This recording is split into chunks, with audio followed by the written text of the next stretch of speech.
Yo, what's up? This is Chris Ades with On the Scene with my special guest. StillUndefeated was good. Where are you from? From Salt Lake City, Utah. Born in Provo, Utah. Live out here in Lehigh, but it's pretty much like all Salt Lake City, Utah. I can't remember how we met or how we started following each other. Was it it was through the Storm Tour, right? Yeah, Storm Tour 3. They came through Salt Lake, and it was kind of like a last minute thing for me. But I was like super excited about it. Like I got in contact with Lebo, and Lebo actually reached out to me and was doing some marketing and some sales for the show and just recruiting artists and talent. And I ended up getting back to him like a week before the show, ended up working out, man, and the show was lit. It was dope. It was super lit. What makes a good show for you from like the artist point of view? From an artist point of view, like I really enjoy the dynamics of the actual show. You know, fans make it 100% better for sure. If the fans play a big 50% role in what we got going on, artists brings 50% of it, fans bring 50% of it. So a good fan base and people being out there is absolutely incredible. But I'm really interested as well in like the sound and the soundboards that they're using and the types of speakers that they're running and the microphones and all the live show technology. Anything extra that's going on that puts it above and beyond anything else that's going on, I really enjoy that as well. Other than touring, what else do you have coming up? Got a new single, about to drop the single. It's gonna be absolutely dope. I'm really excited about it. It's called You Ain't Know. It's a big influence from working with a group of people through ibangradio.com.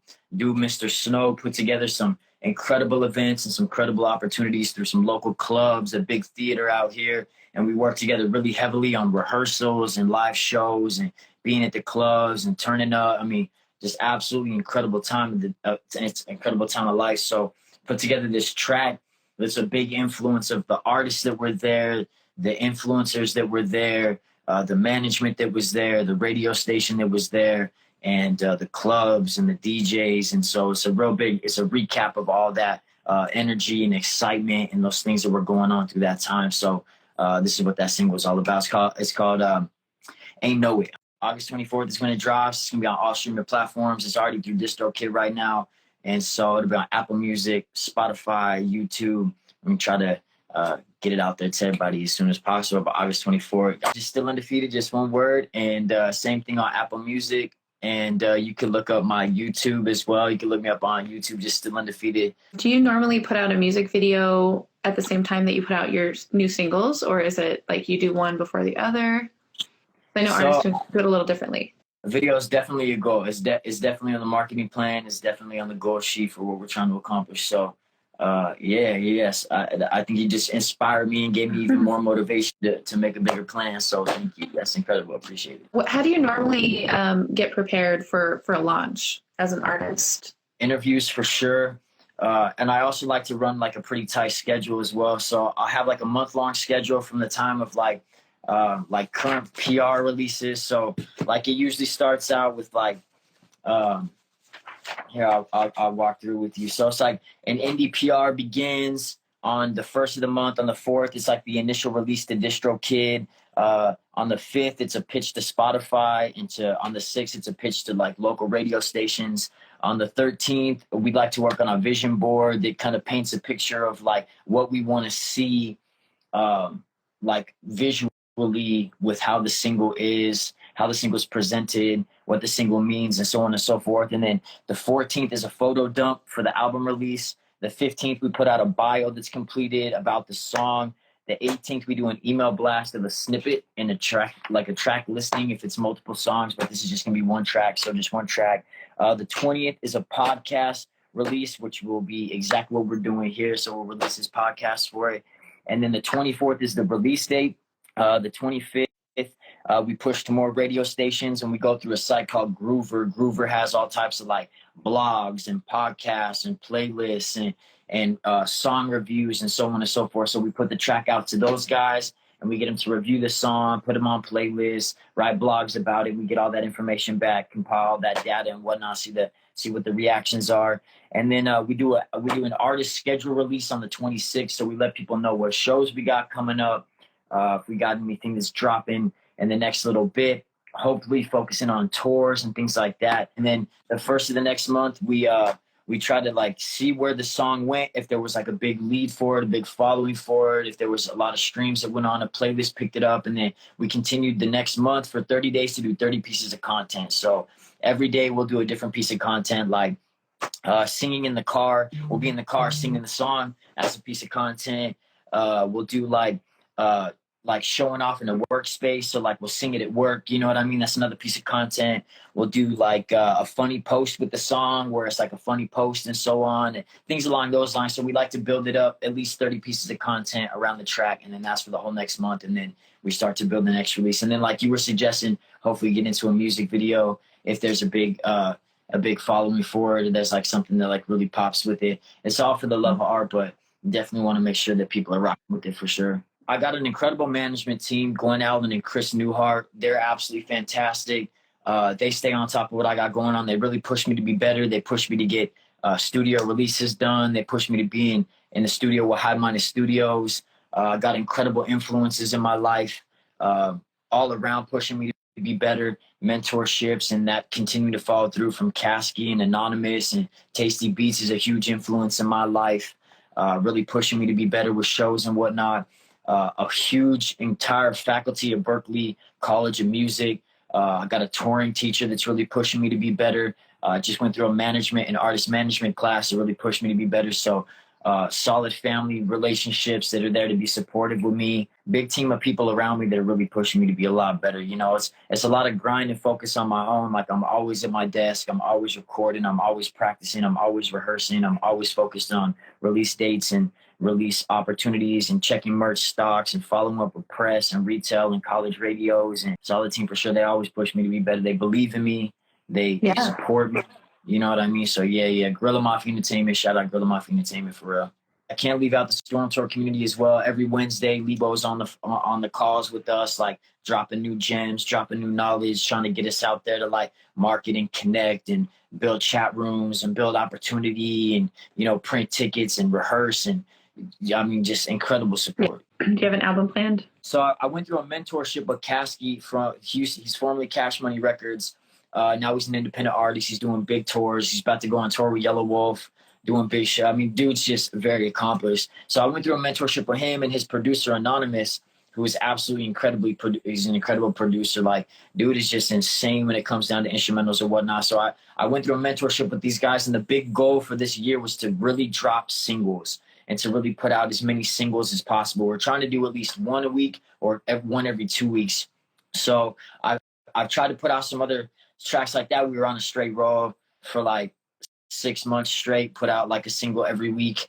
And now I'm really focused in on like dialing it as much as I possibly can. So I want to release a couple more singles. I got a bunch of songs in the vault, but I think I'm going to drop singles for the rest of this year and then like really build up a following, build new show content. Cause the songs I'm using now for my show are all from like an album release that I did about a year ago. And then, some other tracks that I've done just recently. So it'll be all new content for live show or whatnot. But I think I'll really focus in on an album the beginning of 2024 and like really take tracks and like try to put it together into like a big, you know, type masterpiece or whatnot. But I got enough content where I could put out an album for sure. But I'm just trying to get out as much content as possible and like stay connected with the community and like have new songs out for everybody and whatnot. Yeah, everybody has their own or like a different rollout plan, it seems, for their work because there's so many different ways of doing it. So, but I think you have some great ideas in there. If you could record and go on tour with any artist, living or dead, who would it be and why? I would really like to go on tour with Kasky and like I think that his market is the same market as me. His fans are along the same lines of what I got going on. His music is very inspirational. He's gone through this incredible change in his path where like he's just this incredibly inspirational artist, you know what I'm saying, that I get along with and that I respect and that like I look up to in a lot of ways. So I think going on tour with Kasky would be like where I'd want to be for sure. All right. Well, do you have anything else that you have anything coming up that you want to talk about? Yeah, for sure. So other than August your new single? Yeah. August 18th, Salt Lake City, The Lost Acorn. We got Storm Tour 5 with Lebo and Astro. 30 Plus Clothing, K-Vibes, all those dudes are going to be out here. We got a show in Arizona, August 27th at Pub Rock Live with Kasky and Osquad Family. Is going to be super lit. Y'all pop out to that as well. If you can make it, hit me for tickets. The Young Fly Family in Salt Lake, if you're local, that's September 1st. You can make it out to that one. And to top it off and just kind of round it off to the end of September, the Doobie Show, baby. It's going to be lit. So pop out. Doobie Show is going to be wild. It's at the Complex. Hit me for tickets. And Doobie's got a lot of music out. Very inspirational artist. Sings from the heart. Beautiful voice. Dope hip-hop artist. Him and Kasky just went on a nationwide tour and just crushed it. What is the Salt Lake City music scene like? The only thing I know about it is from the music scene is what I saw on the movie SLC Punk. That was my favorite movie growing up. There's a wide variety of artists out here. I mean, we've got like super hip hop heads that are like super methodical underground hip hop. We've got a lot of horrorcore for sure. So horrorcore, like a lot of like the ICP and who else? Cody Mason, Whitney Payton. A lot of those like horrorcore artists as well.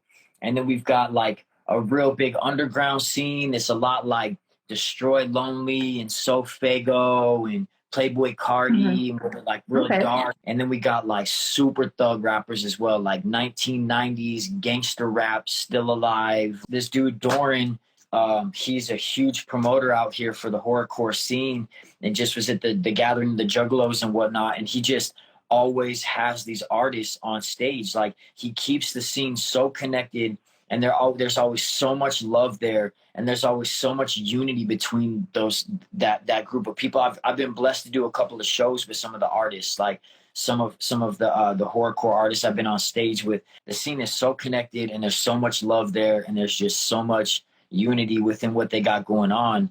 It's something that's admirable for sure. It's something they care about each other. They love each other. They watch out for each other. They believe in what they're doing. And there's so much positive energy behind who they are to each other. It's a beautiful thing to be around. You know what I mean? It may not be everybody's, may not be everybody's style or what they're into, but there's a love and a connection within that community out here that's real. It's real. You know what I mean? So yeah, I would love to go to a meeting of Juggalos or whatever you said it was. Yeah. They have a lot of those out there.